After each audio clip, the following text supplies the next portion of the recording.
Good morning, students. Today we'll be studying Human Health and Disease, Volume 3 of Class 12th, Chapter 8. In this volume, we'll be studying about the AIDS and the cancer. What is AIDS? AIDS stands for Acquired Immunodeficiency Syndrome, a disease which is caused due to the deficiency of the immune system. Now here I have used the word syndrome. What does it mean? Syndrome means a group of symptoms. Since this disease is acquired during the lifetime of an individual, indicating that it is not a congenital disease. This was first reported in 1981, and in the last 25 years, 25 million persons they were killed because of this disease. It is caused by a virus which is called human immunodeficiency virus. It is a member of a group of viruses called retrovirus, which has an envelope enclosing the RNA genome. Here in this slide, you can see the RNA genome.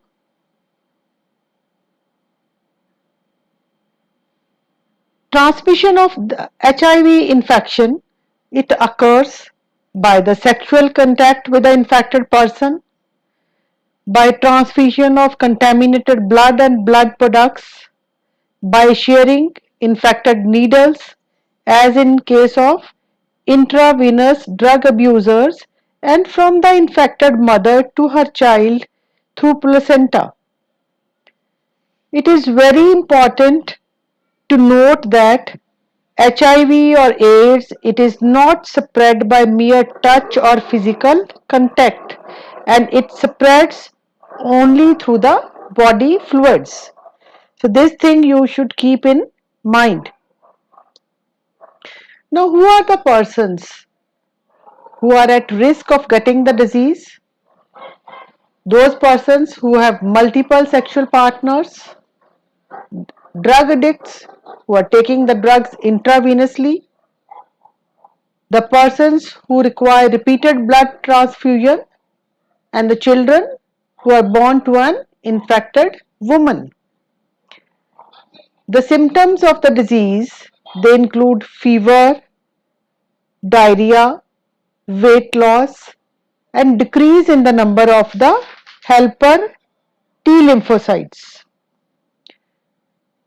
It can be tested by means of the test called ELISA. The full form is Enzyme Linked Immunosorbent Assay. There is always a time lag between the infection and the appearance of the AIDS symptoms, and this period may vary from few months to many years, sometimes 5 to 10 years, and this is called the window period. Next, we'll be studying the life cycle of HIV. I'll explain the life cycle with the help of a diagram. Here you can see a retrovirus which has the viral RNA core, and this outside it has a protein coat. After getting into the body of the person, the virus enter into the macrophage where the RNA genome of the virus, it replicates to form the viral DNA with the help of the enzyme which is called reverse transcriptase. This viral DNA, it gets incorporated into the host cell's DNA and direct the infected cell to produce the virus particles. So the macrophage continue to produce the virus, and in this way it acts like a HIV factory. Simultaneously, these HIVs They enter into the helper T lymphocytes, they replicate, and there they produce the progeny virus. These virus, they are released into the blood and attack other T lymphocytes. This repeated, it leads to decrease in the number of the helper T lymphocytes in the body of the infected person. And during this period, the person suffers from the bouts of fever, diarrhea, and weight loss. Due to the decrease in the number of the helper T lymphocytes, the person starts suffering from infections that could have been otherwise overcome, such as because of bacteria, especially mycobacterium, virus, and fungi. So, in this way, the life cycle is completed. There is no treatment of AIDS. Treatment is done with the help of antiretroviral drugs, but it is only partially effective. They can only prolong the life of the patient but cannot prevent death. That is why it is a very dreadful disease. Now, how AIDS can be prevented? As AIDS has no cure, so prevention is the best option. However, HIV infection spreads due to the conscious behavior pattern, and educating people to generate awareness among them. It is very important. And this is done by the National AIDS Control Organization, NACO, and many NGOs in our country. WHO, they have started a number of programs to prevent the spreading of the HIV infection, which includes making blood banks safe for HIV, ensuring the use of only disposable needles and syringes in public and private hospitals and clinics, free distribution of condoms, controlling drug abuse, advocating safe sex, and promoting regular checkups for HIV susceptible populations. Infection with HIV or having AIDS is something that should not be hidden. Since then, because the infection may spread to many people. So after going through this video, you would be able to answer these questions related with the AIDS. Next disease is cancer. Cancer is also known as the tumor. It is a group of diseases which involves abnormal cell growth with the potential to invade or spread to other parts of the body. Now, cancer, it is considered as one of the major causes of death all over the world. Due to its severity process of oncogenic transformation of cell, its treatment and control require most intense areas of research in biology and medicine.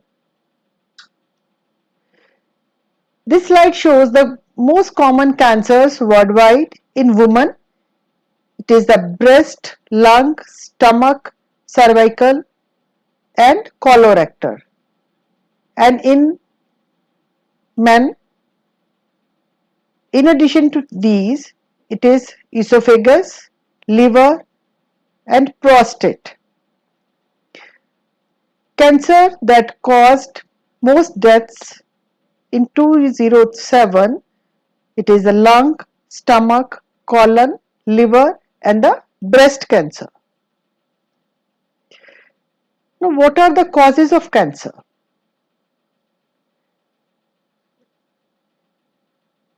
Normal cells, they are transformed into the cancerous cells or the neoplastic cell by physical, chemical, and biological agents.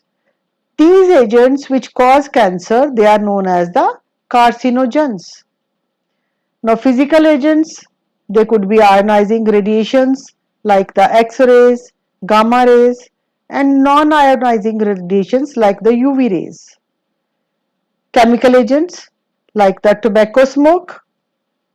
Biological agents, there are some viruses which cause cancer and they are called the oncogenic virus. They have a gene which is called the viral oncogene and they can induce transformation of neoplastic cells. These cellular oncogenes or proto-oncogenes in normal cells, when activated, they lead to the oncogenic transformation of the normal cells. Next is the mechanism of transformation of cancerous cell. In our body, cell growth and differentiation is highly controlled and regulated. In cancer cell, there is breakdown of this regulatory mechanism. Normal cells, they show the property of contact inhibition, by virtue of which contact with other cell inhibit their uncontrolled growth. Cancer cell, they appear to have lost this property and as a result of this, cancerous cell just continue to divide, giving rise to mass of cell which is called the tumor. So this slide shows the normal cell which has the property of contact inhibition and the cancerous cell which has lost the property of contact inhibition. This is a normal cell which has a large cytoplasm, single nucleus, nucleolus and fine chromatin. This is a cancerous cell. They have small cytoplasm, multiple nuclei, multiple and large nucleoli and coarse chromatin. Here also you can see cancer cells dividing and lead to the formation of a tumor. Tumors, they are of two types, benign tumor and malignant tumor. Benign tumor, normally they remain confined to their original location. They do not spread to other location, so they cause little damage. Whereas the malignant tumors, they are the mass of proliferating cells called the neoplastic or the tumor cells. These cells, they grow very rapidly, they invade and damage the surrounding tissues and these cells actively divide and grow and they also starve the normal cell. The cancerous cell, they escape from the site of origin and move to distant place by blood and wherever they get lodged, they make the normal cell cancerous and this property is called the metastasis. This metastasis is the property of the malignant tumors. Next is how we can detect the cancer. First method for the detection of cancer is biopsy and histopathological study. Now in these studies, tissues and blood, bone marrow test, they are done for increased cell counts in case of leukemia. In biopsy, a piece of the suspected tissue, they are cut into thin sections, it is stained and then they are examined under the microscope. In radiography, they use X-ray and CT is computed tomography and in case of MRI, that is magnetic resonance imaging, they are useful to detect the cancer of the internal organs. Computed tomography, they use X-rays to generate the three-dimensional image of the internal of the object. This MRI, they use strong magnetic fields and non-ionizing radiations to accurately detect the changes in the living tissues. Now, antibodies against cancer-specific antigens, they are also used for detection of certain cancer genes so that the person can be advised to prevent the exposure to that particular antigen. Now, the treatment. First, it is surgery. In this technique, the cancer cells, they are surgically removed from the body. In radiation therapy or in radiotherapy, the tumor cells, they are irradiated lethally, taking proper care of normal tissues surrounding the tumor mass.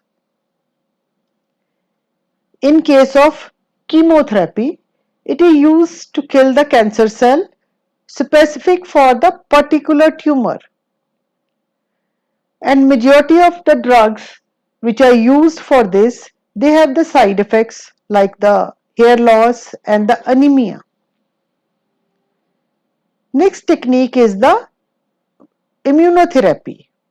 It involves the use of biological response modifier like the alpha interferon, which activates the immune system to detect the cancer cells and destroys them.